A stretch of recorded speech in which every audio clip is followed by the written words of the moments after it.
Sun international, Visakhapatnam, Hyderabad 8575795757. Andhra Pradesh ముఖ్యమంత్రి నారా చంద్రబాబు నాయుడు తెలంగాణలో తెలుగుదేశం పార్టీకి పూర్వ వైభవంపై దృష్టి సారించారు. తెలంగాణ గడ్డపై పుట్టిన తెలుగుదేశం పార్టీ ఖచ్చితంగా తెలంగాణలో పూర్వ వైభవాన్ని సంతరించుకుంటుందని ఎన్టీఆర్ భవన్లో ఆదివారం జరిగిన ఒక కార్యక్రమంలో చంద్రబాబు చేసిన వ్యాఖ్యలు ఉభయ తెలుగు రాష్ట్రాలలో ఆసక్తికర చర్చకు తెరలేపాయి. వాస్తవానికి తెలంగాణలో తెలుగుదేశం పార్టీ ఇప్పటికీ ఒక బలీయమైన పార్టీ, అందులో సందేహమే లేదు. అయితే రాష్ట్ర విభజన తర్వాత పార్టీ ఆంధ్రప్రదేశ్పై ఎక్కువ దృష్టి కేంద్రీకరించడంతో తెలంగాణలో ఆ పార్టీ ఒకంత బలహీనపడినట్లుగా కనిపిస్తోంది అనటంలో సందేహం లేదు. ప్రస్తుతం తెలంగాణలో తెలుగుదేశం పార్టీని ముందుండి నడిపించేందుకు చెప్పుకోదగ్గ నేత లేడు. ఆ పార్టీ నాయకులంతా వేరే వేరే పార్టీల్లో సర్దుకున్నారు. ముఖ్యంగా రాష్ట్ర అసెంబ్లీకి గత ఏడాది జరిగిన ఎన్నికలలో తెలుగుదేశం పోటీకి దూరంగా ఉంది. అయితే ఆ ఎన్నికలలో కాంగ్రెస్ విజయంలో తెలుగుదేశం పాత్ర కూడా ఉందని పరిశీలకులు విశ్లేషణలు చేస్తున్నారు. చంద్రబాబు నాయుడిని వైసీపీ సర్కార్ స్కిల్ కేసులు అక్రమంగా అరెస్టు చేసి జైలుకు పంపిన సమయంలో అప్పటికి తెలంగాణ ముఖ్యమంత్రిగా ఉన్న కేసీఆర్ కనీసం స్పందించలేదు. ఆయన కుమారుడు బీఆర్ఎస్ కార్యనిర్వాహక అధ్యక్షుడు కేటీఆర్ బాబు అరెస్టులకు వ్యతిరేకంగా ఆందోళనకు దిగిన ఐటీ ఉద్యోగులపై ఉక్కుపాదం మోపారు. కావాలి అంటే ఆంధ్రప్రదేశ్లో ఆందోళనలు చేసుకోండి, తెలంగాణ గడ్డపై మాత్రం అనుమతించబోం అని హెచ్చరికలు సైతం జారీ చేశారు.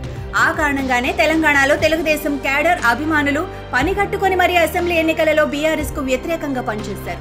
బీఆర్ఎస్ ఓటమిలో తెలుగుదేశం క్యాడర్ది కీలక పాత్ర అనటంలో సందేహమే లేదు.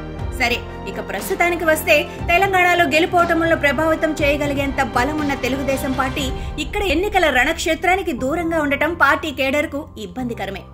గత అసెంబ్లీ ఎన్నికలలోనే పోటీ చేయాలన్న డిమాండ్ కేడర్ నుంచి గట్టిగా వినిపించింది.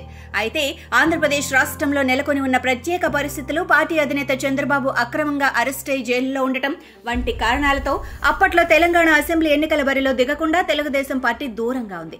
అయితే ఏపీ ఎన్నికలలో విజయం తర్వాత చంద్రబాబు ఇక నుంచి తెలంగాణలో పార్టీ పటిష్టతపై దృష్టి పెడతానని ప్రకటించారు. స్థానిక ఎన్నికలలో పార్టీ పోటీలో ఉంటుందని ఉద్ఘాటించారు. ఆ మాటలకు కొనసాగింపు అన్నట్లుగా తాజాగా రాష్ట్రంలో తెలుగుదేశం పార్టీకి పూర్వ వైభవం తీసుకొస్తామని ప్రకటించారు.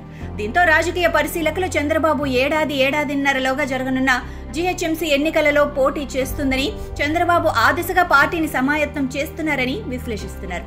గత ఏడాది జరిగిన తెలంగాణ అసెంబ్లీ ఎన్నికలలో ఓటమి తర్వాత బీఆర్ఎస్ పరిస్థితి నానాటికి తీసికట్టుగా అన్నట్లుగా మారింది. స్వయంగా కేసీఆర్ విస్తృతంగా ప్రచారం చేసినప్పటికీ ఆ పార్టీ ఇటీవల లోక్సభ ఎన్నికలలో ఖాతా తెరవలేకపోయింది. బీఆర్ఎస్ ఆవిర్భావం తర్వాత ఆ పార్టీకి లోక్సభలో ప్రాతినిధ్యం లేకపోవటం ఇదే మొదటిసారి. అంటే ఆ పార్టీ రాష్ట్ర ప్రజలలో విశ్వాసాన్ని ఎంతగా కోల్పోయిందో అర్థం చేసుకోవచ్చు. ఇప్పుడు చంద్రబాబు బీఆర్ఎస్ స్థానాన్ని ఆక్రమించడమే లక్ష్యంగా వ్యూహాత్మకంగా అడుగులు వేస్తున్నారు. ఆంధ్రప్రదేశ్ లో జనసేన, తెలుగుదేశం పార్టీలతో పొత్తును తెలంగాణకు కూడా విస్తరించాలని భావిస్తున్నారు. అంటే జీహెచ్ఎంసీ ఎన్నికలలో జనసేన, బీజేపీలతో కలిసి కూటమిగా రంగంలోకి దిగితే పోరు ద్విముఖమే అవుతుందని ఆయన భావిస్తున్నారు. ద్విముఖ పోరులో తెలుగుదేశం కూటమి విజయం నల్లేరు మీద బండి నడికే అవుతుందని, బీఆర్ఎస్ సోదిలోకి కూడా రాదు అన్నది ఆయన భావనగా చెబుతున్నారు. ద్విముఖ పోరులో కాంగ్రెస్ పై చేయి సాధించి విజయం సాధించడం ఖాయమని భావిస్తున్న చంద్రబాబు, అదే జరిగితే జీహెచ్ఎంసీ మేయర్ పదవిని తెలుగుదేశం పార్టీ దక్కుతుందని, ముందుగా హైదరాబాద్ లో జెండా పాతితే అక్కడ నుంచి రాష్ట్రం మొత్తం పార్టీ విస్తరణ బలోపేతానికి బాటలు వేయాలని చంద్రబాబు వ్యూహాత్మకంగా అడుగులు వేస్తున్నారు.